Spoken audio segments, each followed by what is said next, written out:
أعوذ بالله من الشيطان الرجيم. بسم الله الرحمن الرحيم. وإذ أخذنا ميثاق بني إسرائيل لا تعبدون إلا الله وبالوالدين إحسانا وذي القربى واليتامى والمساكين وقولوا للناس حسنا وأقيموا الصلاة وآتوا الزكاة ثم توليتم إلا قليلا منكم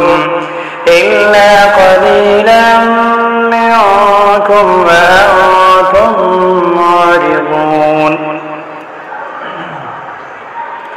وإذ أخذنا ميثاقكم لا تسفكون دماءكم ولا تخرجون أنفسكم من دياركم ثم أقررتم وأنتم تشهدون. ثم أنتم هؤلاء تقتلون أنفسكم وتخرجون فريقا منكم من ديارهم تظاهرون عليهم بالإثم والعدوان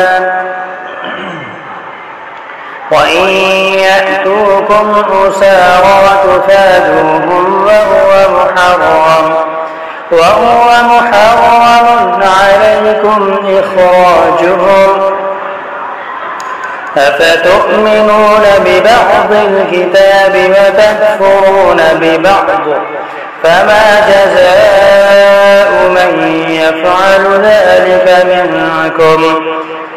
ذلك منكم إلا خزي في الحياة الدنيا ويوم القيامة يردون إلى أشد العذاب وما الله بغافل عما تعملون.